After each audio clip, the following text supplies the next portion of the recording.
Good morning, philosophers. All right. We're beginning Phaedo today. This is one of the longest ones that we've read yet. Let's get into it. This is the intro by the editors of the book. Phaedo, known to the ancients also by the descriptive title On the Soul, is a drama about Socrates' last hours and his death in the jail at Athens. On the way back home to Elis, one of his intimates, Phaedo, who was with him then, stops off at Philus in the Peloponnese, as one does. There, he reports it all to a group of Pythagoreans settled there since their expulsion from southern Italy. The Pythagorean connection is carried further in the dialogue itself, since Socrates' two fellow discussants, Simmias and Cebes, I'm going to go with Cebes for the rest of this book. Hopefully that's right. Cebes from Thebes, the other city where expelled members of the Brotherhood settled, are associates of Philolaus, the leading Pythagorean there. Pythagoreans were noted for their belief in the immortality of the soul and its reincarnation in human or animal form, and for the consequent concern to keep one's soul pure by avoiding contamination with the body, so as to win the best possible next life. Socrates weaves all these themes into his own discussion of the immortality of the soul.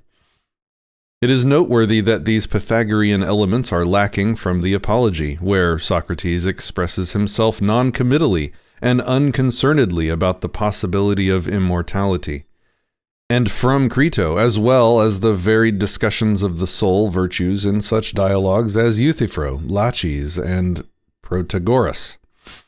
Those dialogues are, of course, not records of discussions that the historical Socrates actually held, but Plato seems to take particular pains to indicate that Phaedo does not give us Socrates' actual last conversation, or even one that fits at all closely with his actual views. He takes care to tell us that he was not present on the last day. Phaedo says he was ill. Socrates makes much of the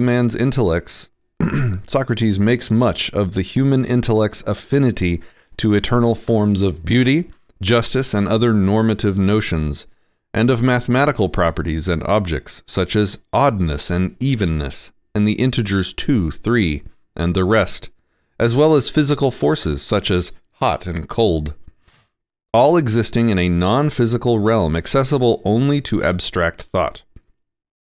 None of this comports well with Socrates' description of his philosophical interests in the Apology, or with the way he conducts his inquiries in Plato's Socratic dialogues. It is generally agreed that both the Pythagorean motifs of immortality and purification, and the theory of eternal forms that is linked with them in this dialogue, are Plato's own contribution. Indeed, Phaedo's affinities in philosophical theory go not toward the Socratic dialogues, but to Symposium and Republic. There is an unmistakable reference to Meno's theory of theoretical knowledge, of geometry, and also of the nature of human virtue, as coming by recollection of objects known before birth. But now the claim is made that this recollection is of forms. Phaedo concludes with a myth, describing the fate of the soul after death, including myths in other dialogues, with which this one should be compared, and those in Gorgias and Republic. It should also be compared with the myth in Socrates' second speech in the Phaedrus. Despite the Platonic innovations in philosophical theory, the Phaedo presents a famously moving picture of Socrates' deep commitment to philosophy and the philosophical life, even or especially in the face of an unjustly imposed death. All right, and so we begin. Echecrates is the person's name. Echecrates? We're going to go with Echecrates. No, Echecrates. Yeah, that's probably closer. Oh, man. Echecrates. Oh, my God. Okay. Echecrates. Were you with Socrates yourself, Phaedo, on the day when he drank the poison in prison, or did someone else tell you about it? Phaedo, I was there myself, Echecrates. What are the things he said before he died, and how did he die? I should be glad to hear this. Hardly anyone from Philus visits Athens nowadays, nor has any stranger come from Athens for some time who could give us a clear account of what happened, except that he drank the poison and died, but nothing more. Phaedo, did you not even hear how the trial went?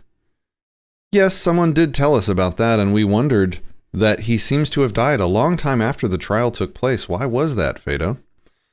That was by chance, Echecrates. The day before the trial, as it happened, the prow of the ship that the Athenians send to Delos had been crowned with garlands.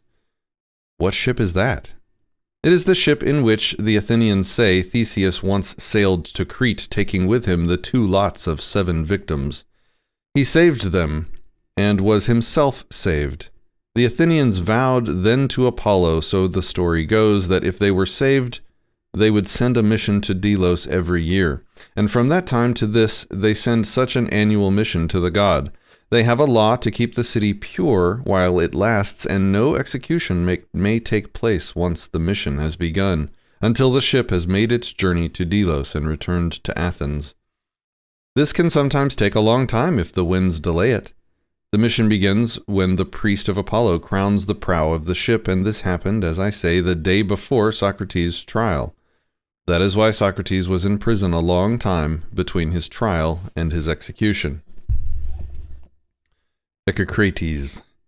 What about his actual death, Phaedo? What did he say? What did he do? Who of his friends were with him? Or did the authorities not allow them to be present, and he died with no friends present? Phaedo. By no means. Some were present, in fact, a good many. Please be good enough to tell us all that occurred as fully as possible, unless you have some pressing business. I do have the time, and I will try to tell you the whole story, for nothing gives me more pleasure than to call Socrates to mind, whether talking about him myself or listening to someone else do so. Echecrates, your hearers will surely be like you in this, Phaedo, so do try to tell us every detail as exactly as you can. Phaedo, I certainly found being there an astonishing experience. Although I was witnessing the death of one who was my friend, I had no feeling of pity, for the man appeared happy in both manner and words as he died nobly and without fear, Echecrates, so that it struck me that even in going down to the underworld he was doing with the god's blessing. He was going with the god's blessing, and that he would fare well when he got there, if anyone ever does. That is why I had no feeling of pity, such as would seem natural in my sorrow, nor indeed of pleasure as we engaged in philosophical discussion as we were accustomed to do, for our arguments were of that sort. But I had a strange feeling, an unaccustomed mixture of pleasure and pain at the same time as I reflected that he was just about to die.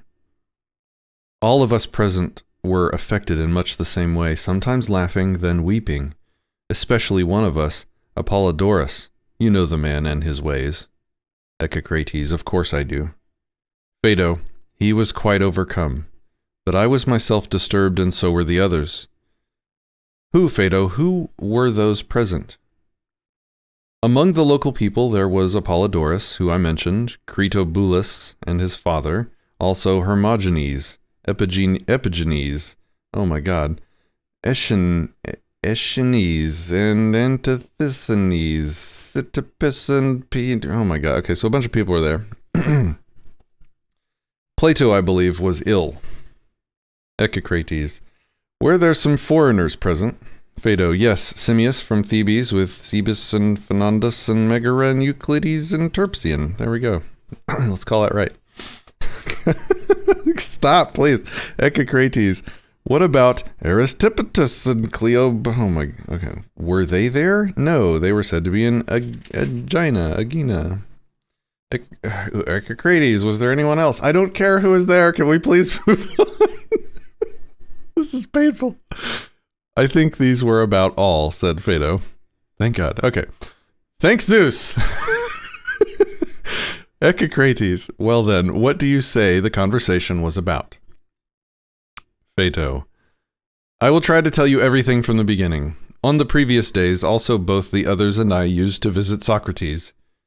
We foregathered at daybreak at the court where the trial took place, for it was close to the prison. And each day we used to wait around talking until the prison should open, for it did not open early. When it opened, we used to go into Socrates and spend most of the day with him.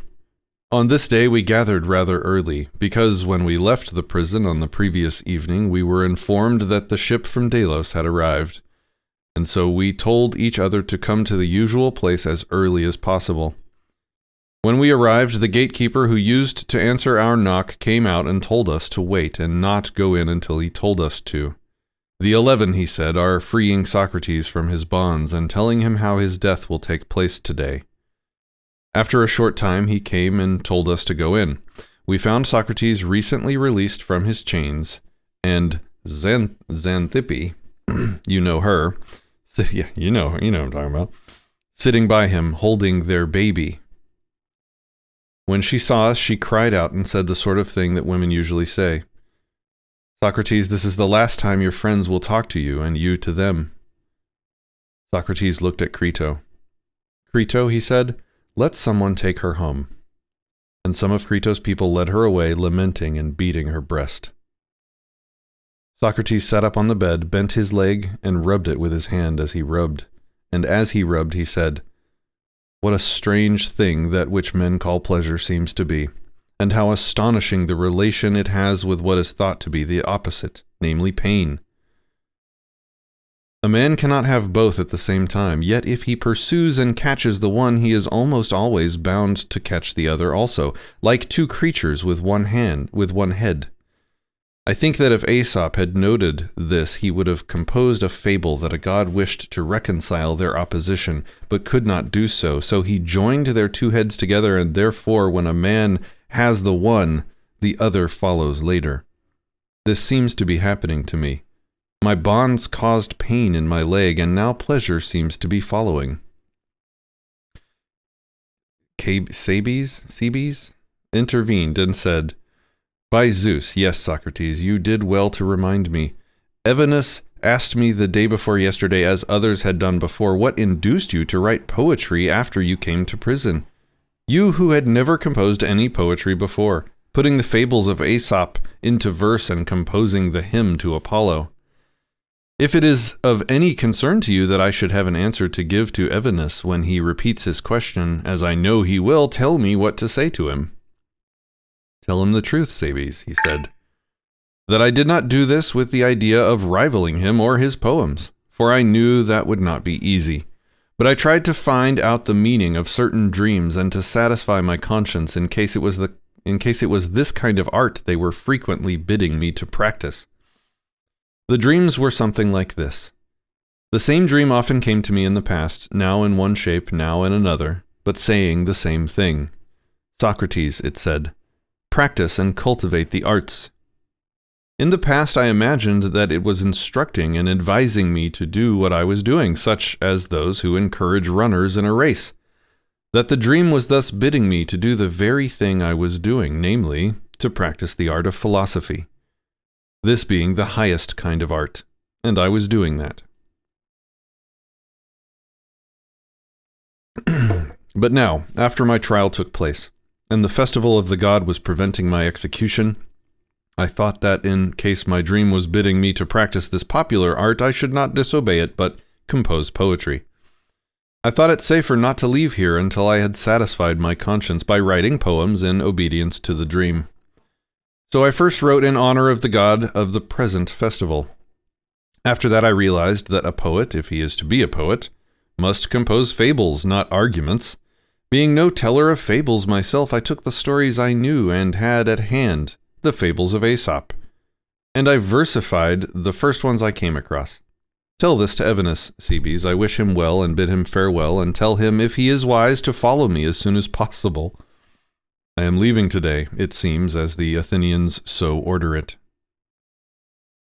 Said Simmias, What kind of advice is this you are giving to Evenus, Socrates? I have met him many times, and from my observation, he is not at all likely to follow it willingly.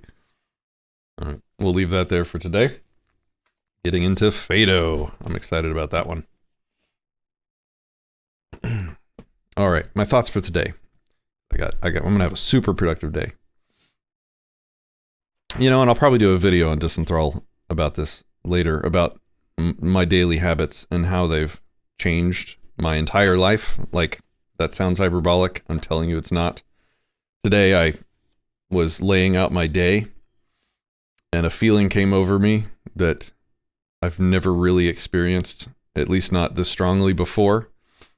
I really feel like I own this day. Like, this is mine. It's going to be mine. It's going, you know, I have it planned. I know what to do when it doesn't go the way I want it to go. I own this day. This one's going to be mine. And it's like a mastery of what is going to happen today. It's an amazing, empowering feeling. But that's not what I had written down to be the thing I think about today. And it was interesting that reading the Phaedo, he mentioned the two-faced god. Actually, I don't know if he mentioned it by name, so I could have this wrong. But there's an ancient Roman god called Janus, and it's a two-faced god, and it's the god of sort of the past and the future, of transitions in time and duality and doorways. And it's the god of doorways and passages, and basically beginnings and ends, the past and the future. And it has one face, and it has two faces, with one looking to the past and one face looking to the future. And that is a big part of dealing with truth. And so I had some stuff written down from another book I was reading. Sorry, my daughter's calling me. I can't come out right now. Give me a moment. Let's see. Okay, so this is from a book called I forgot how many, 40 Rules of Power or something like that, but it's good stuff. Such is the face, talking about Janus, one of her faces. Such is the face you must create for yourself, one face looking continuously to the future and the other to the past. For the future, the motto is, no days unalert. Nothing should catch you by surprise because you are constantly imagining problems before they arise. That's a lot of what we've been talking about lately, right? The other face of Janus looks constantly to the past.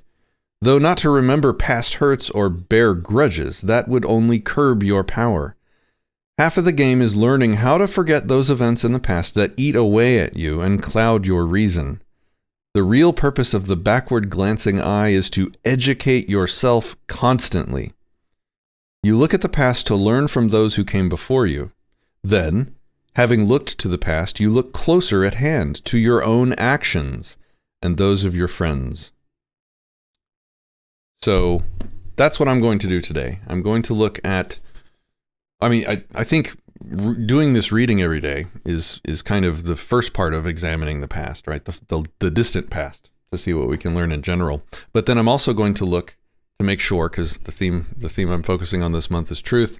I'm also going to be looking at the actual actions of myself over the past month, 6 months, year, and making sure that I understand where I'm actually at in terms of reality. And then I'm also going to kind of go down my closest friends and make sure that my perceptions and my thoughts and opinions about my friends are accurate to the behavior that I have seen them exhibit over the past amount of time.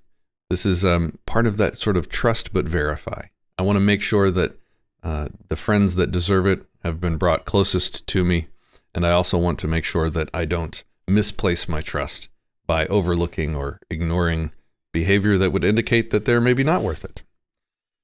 That is my thoughts for today. Have a great day, everybody. Talk to you tomorrow.